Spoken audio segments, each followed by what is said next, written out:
Yeah, itong kantang to inalay ko para sa lahat ng depress at nakalimot sa ating Panginoon. Minsan, sa sobrang kalungkutan natin, naisip na rin natin magpatiwakal. Kaya itong kantang to inalay ko para sa inyo.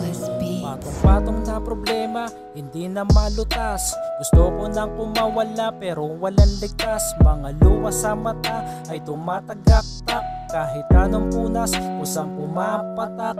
Di ko na malayan, mata ko'y pungay na. Sa dami ng problema, napabayaan na. Ang dami nagsasabi sa akin na okay lang ba ako. Sagot ko naman palagi, oo naman po. Wag nyo na akong isipin, kaya ko pa ito. Pero pag di ko na kaya, magbibigti na ako. Gusto ko nang mawala ang problema na ito, pero di ko alam kung makakaya ko to. Tulungan mo naman ako kung paano lusutan to. Ang bigat pa sa nakapatong sa likuran ko. Patawarin mo ako kung minsan nasisikita. Di ko kasi alam kung kakampi pa kita. Malas, isa sa pinakamasakit pakinggan. Pero kahit anong malas natin, huwag sanang humantong sa kamatayan.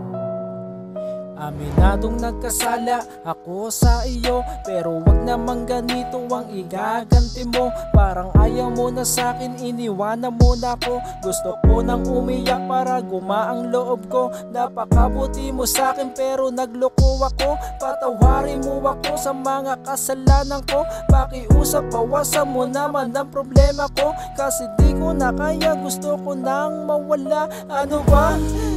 Kakayanin ko ba to? Pakiusap naman po, tulungan mo na ako para mabawasan naman ang bigat na darama. Kakayanin ko to, kundi ka sa'kin nawala. Lagi akong humihiling, lahat binibigay mo, ngunit ikaw humiling, tinalikuran ko to.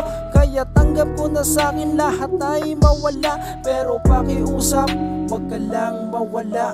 Patawad, yan na lang lagi natin sinasabi. Pero pag pinatawad tayo, gagawa pa rin tayo ng kasalanan.